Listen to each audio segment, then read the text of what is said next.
Sir class কি record করতেছেন? জি, class কি রেকর্ড করতেছেন? হ্যাঁ হ্যাঁ হ্যাঁ। ও,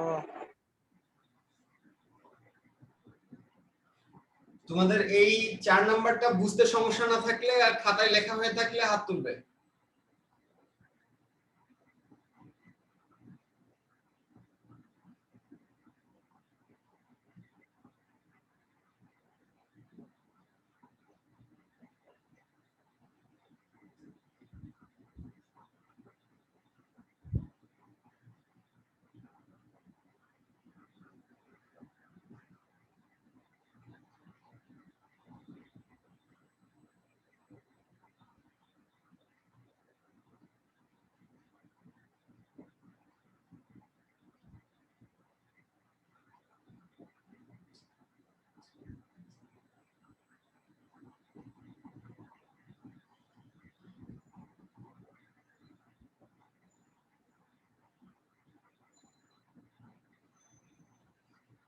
এবার 5 নাম্বারটা করে দিচ্ছি। দেখো তোমরা 5 নাম্বার সূত্রের যেটা ত্রিভুজের ক্ষেত্রফলের সূত্র সেটার ফ্লো চার্টটা করে দিচ্ছি।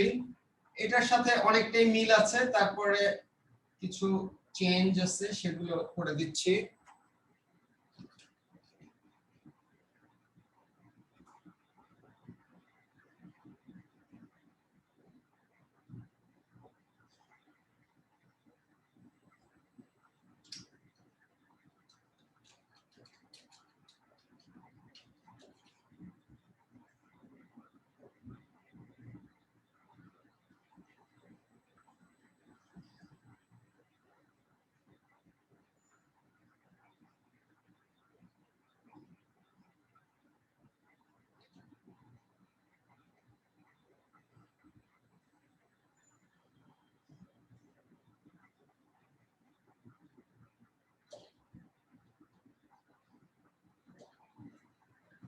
এটা 5 নাম্বারের সমাধান।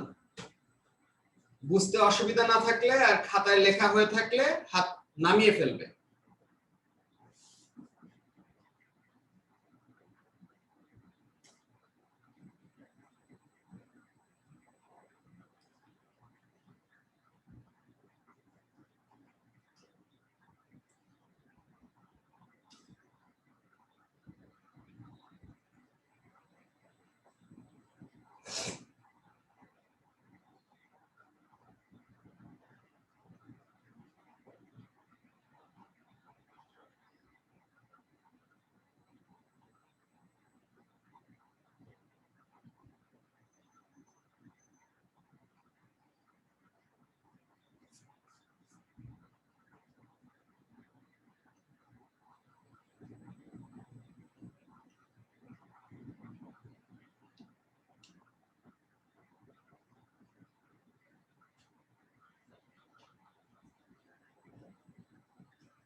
এবার আমরা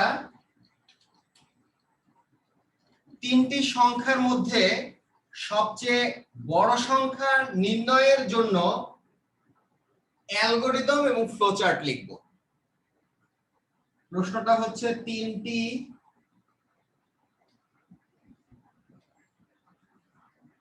সংখ্যার মধ্যে সবচেয়ে বড়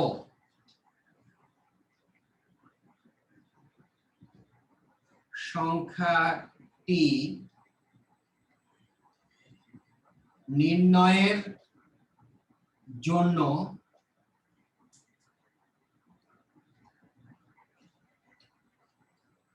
অ্যালগরিদম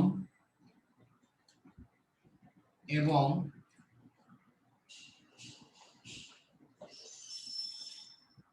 ফ্লোচার্ট তৈরি করো।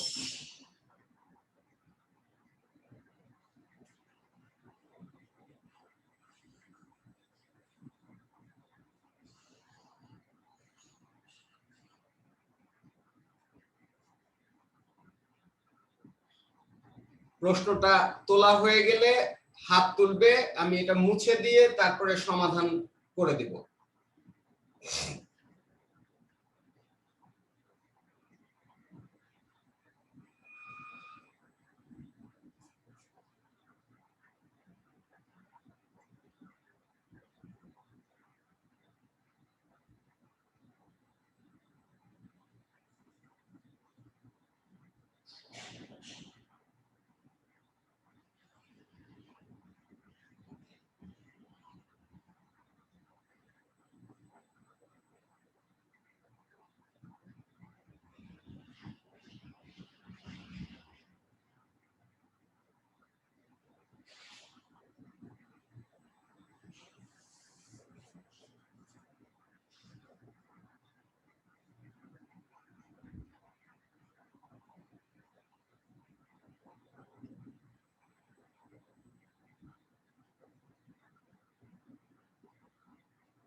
প্রথমে আমরা জানি ফ্লোচার্টটা আগে করতেছি। স্টার্ট নিতে হবে, স্টার্ট। তিনটি সংখ্যা ইনপুট নিতে হবে প্রথমে। তিনটি সংখ্যা আমাদের ইউজারের কাছ থেকে জেনে নিতে হবে যে তিনটি সংখ্যার মান কত।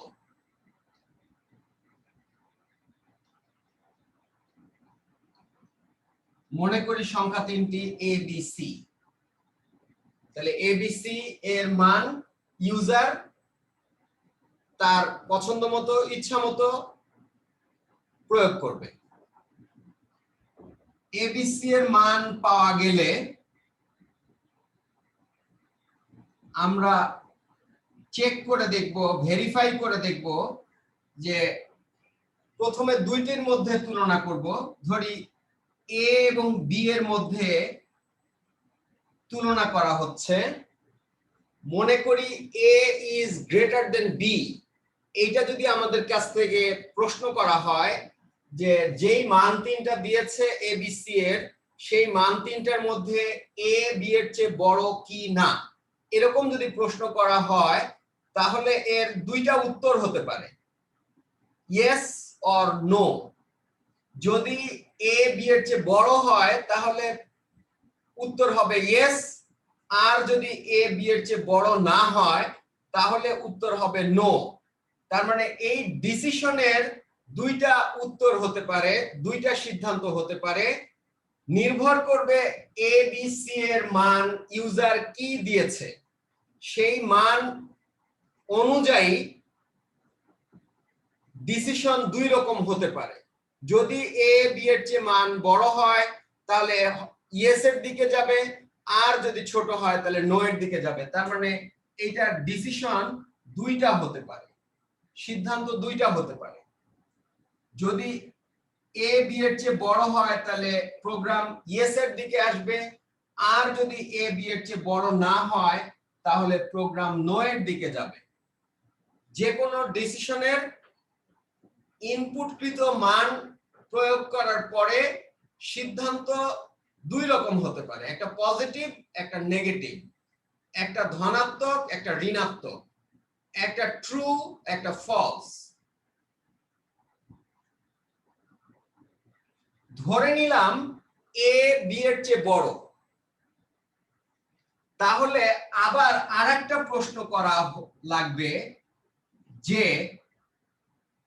আমি ইয়েস এর দিকে আসা মানে হচ্ছে A B এর চেয়ে বড়, তাহলে যদি A C এর চেয়েও বড় হয়, তার মানে প্রথম শর্ত হচ্ছে A B এর চেয়ে বড়, দ্বিতীয় শর্ত A C এর চেয়েও বড়। দুইটা শর্ত বা দুইটা কন্ডিশন, দুইটা সিদ্ধান্তই যদি ট্রু হয় তার মানে ইয়েস এর দিকে আসে, তাহলে আমরা সিদ্ধান্ত নিতে পারি যে A is the লার্জেস্ট, এ সবচেয়ে বড়। এখানে আমরা দেখতে পাচ্ছি যে এ বি এর চেয়ে বড়, ইয়েস। এ সি এর চেয়েও বড়, ইয়েস। তাহলে এ ইজ দ্য লার্জেস্ট। দুইটা কন্ডিশন ট্রু হলে এ সবচেয়ে বড় হবে। যদি এই কন্ডিশনটা ট্রু না হয়ে ফলস হয়, তাহলে প্রোগ্রাম এদিকে যাবে। এদিকে যাওয়া মানে এ বি এর চেয়ে বড় না। তাহলে যদি আবার প্রশ্ন করা হয়, তাহলে বি কি সি এর চেয়ে বড়?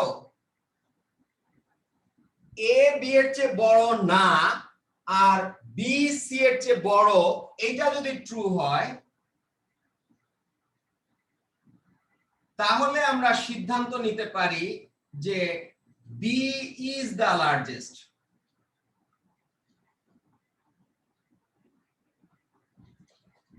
B is the largest.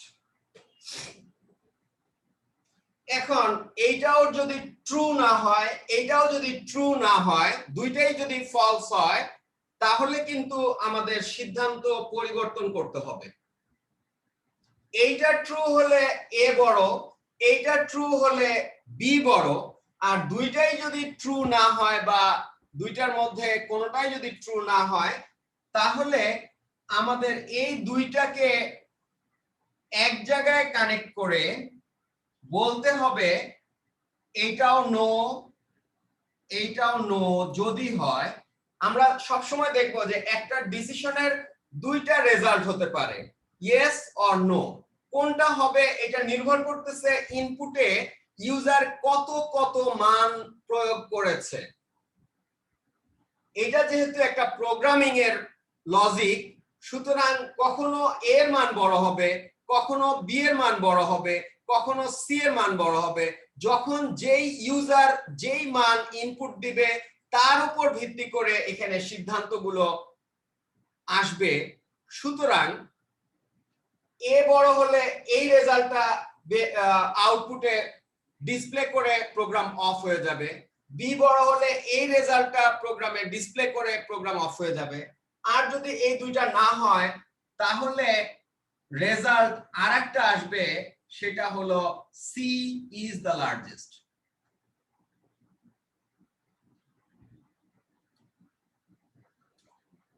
কোনটা উত্তর হবে বা কোনটা রেজাল্ট হবে, এটা নির্ভর করতেছে ইউজার এ বি সি এর মান কত প্রয়োগ করেছে। এখন রেজাল্ট এটাও হতে পারে, এটাও হতে পারে, এটাও হতে পারে। এই কারণে আমরা এইটাকে এক জায়গায় কানেক্ট করব, কানেক্ট করে প্রোগ্রামকে ক্লোজ করে দিব।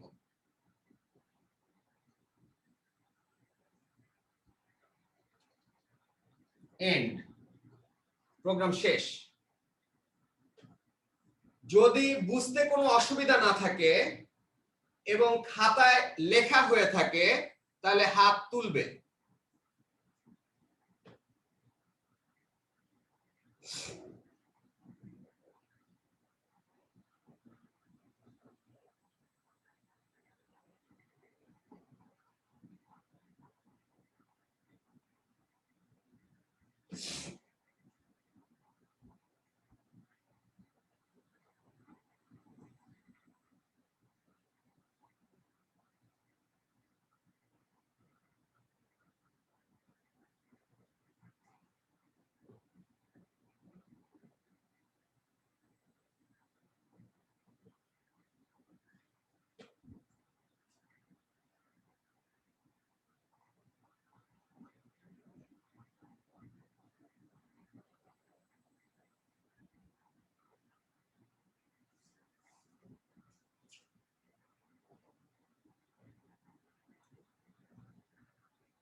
তানিমের হয় নাই?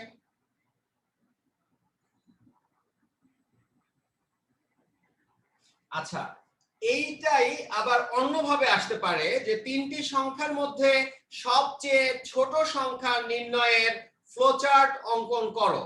সেক্ষেত্রে এই গ্রেটার দেন এর জায়গায় আমরা লেস দেন করে দিব।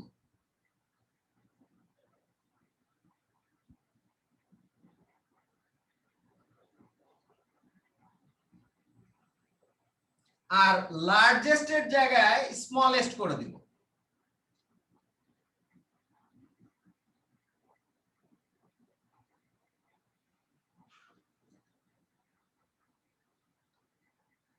পরিবর্তনটা লক্ষ্য করো, বুঝতে সমস্যা না থাকলে, খাতায় লেখা হয়ে থাকলে হাত নামিয়ে ফেলবে।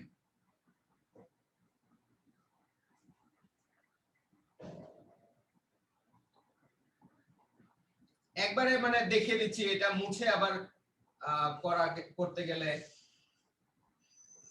সময় নষ্ট হবে বেশি।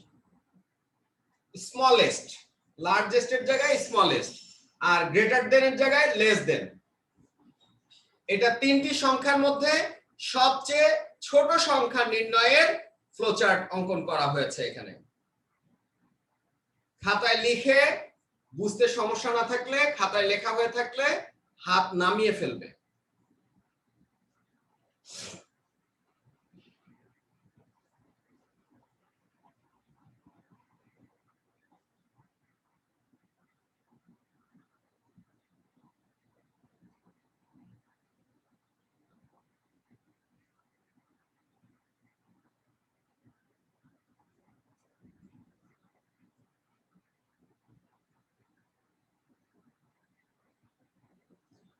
গত ক্লাসে স্বাক্ষর বলতেছিল যে ডিসিশন সিম্বল আর কানেক্টিং সিম্বল কোথায় ইউজ হবে, কিভাবে ইউজ হবে বুঝলাম না। এখানে দেখো ডিসিশন সিম্বল কিভাবে ব্যবহার হয়েছে আর কানেক্টিং সিম্বল কিভাবে ব্যবহার হয়েছে। এখন নিশ্চয়ই তোমার গত দিনের প্রশ্নের উত্তর পেয়ে গেছো। স্যার।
তুলির হয় নাই?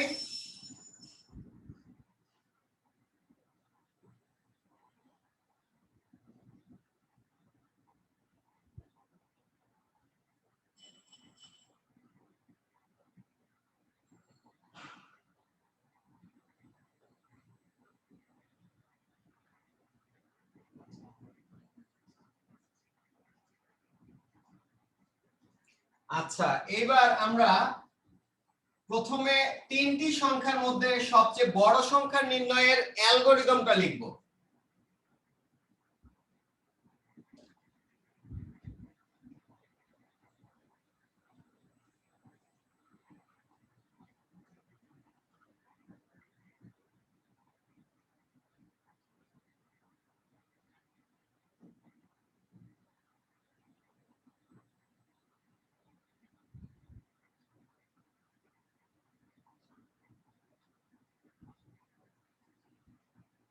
সেটা মুছেই দিতে হচ্ছে। আমি আসলে তোমাদের চেয়েছিলাম যে এটার পাশাপাশি বুঝায় বুঝায় করব। তোমরা একটু কষ্ট করে তোমাদের খাতাটা উল্টে উল্টে দেখে নিবা যে কোন জিনিসটাকে আমরা কিভাবে অ্যালগরিদমে রূপ দিয়েছি, ফ্লোচার্টের কোন অংশটাকে কিভাবে অ্যালগরিদমে রূপ দিয়েছি সেটা একটু খেয়াল করে দেখবা। ফ্লোচার্টের চিত্রটা এবং অ্যালগরিদমটাকে মিলিয়ে দেখবা।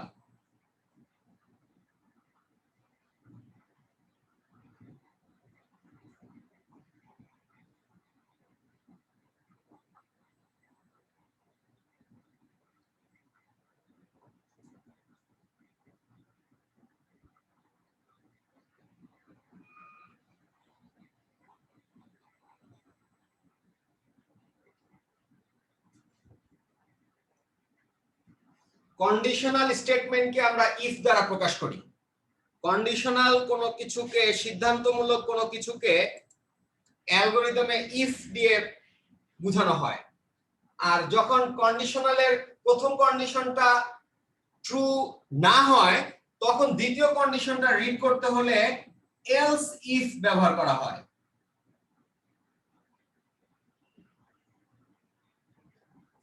এলস ইফ মানে হচ্ছে নতুবা যদি, তার মানে যদি a is greater than b and a is greater than c হয় then a is the largest। তাহলে যদি a is greater than b এবং a is greater than c হয় তাহলে a সবচেয়ে বড়।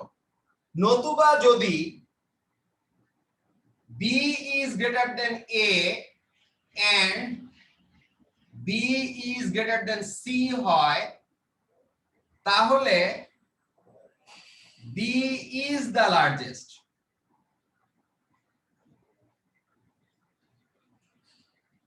এই দুইটা কন্ডিশন যদি ভ্যালিড না হয় তাহলে অপরটা হবেই, সেক্ষেত্রে আর কোনো কন্ডিশন অ্যাপ্লাই করার দরকার হবে না।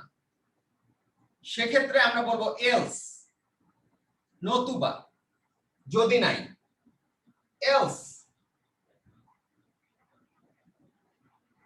C is the largest. দুইটা কন্ডিশন যদি ইনভ্যালিড হয়ে যায় তাহলে সি বড় হতে বাধ্য।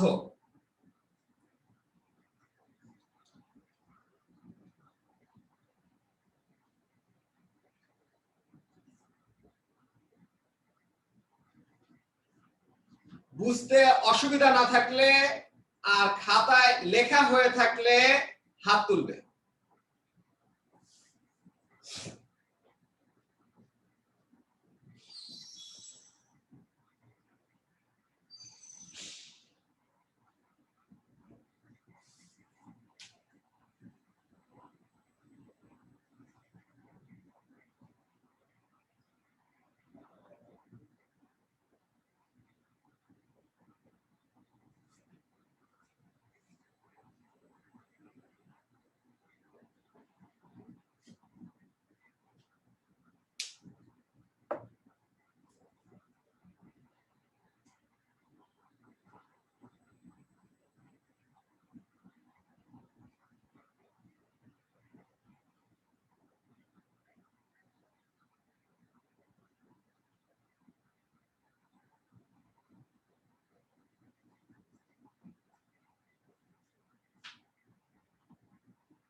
তিনটি সংখ্যার মধ্যে সবচেয়ে ছোট সংখ্যা নির্ণয়ের অ্যালগরিদম যদি লিখতে বলা হয় তাহলে যেই যেই জায়গাটায় চেঞ্জ করতে হবে সেটা একটু লক্ষ্য করো।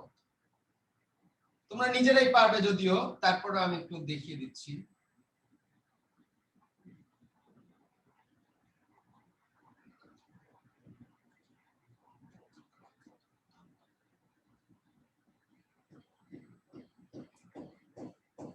তাহলে less than less than less than less than smallest,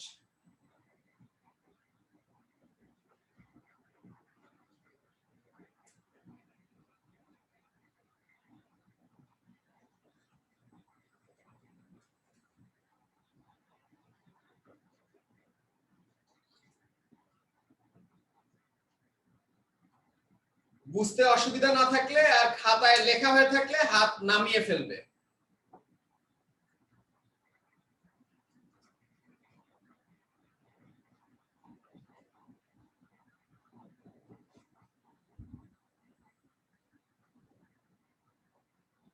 আর এটা তোলা হয়ে গেলেই আজকের ক্লাসটা ক্লোজ হয়ে যাবে। যার যার তোলা হয়ে যাবে সে বিদায় নিতে পারো। আসসালামু আলাইকুম স্যার।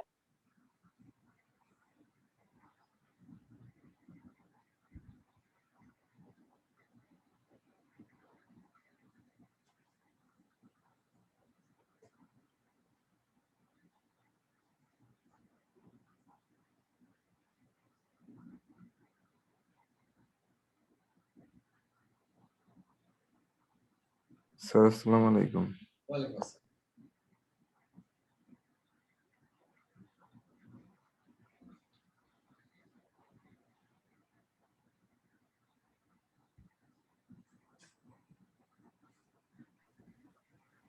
স্যার তোলা শেষ স্যার, আসসালামু আলাইকুম। কি বলো? স্যার শেষ স্যার, তুলছি স্যার। আচ্ছা তাহলে আল্লাহ হাফেজ, আবার আগামী দিন দেখা হবে ইনশাআল্লাহ। শেষ স্যার, আসসালামু আলাইকুম।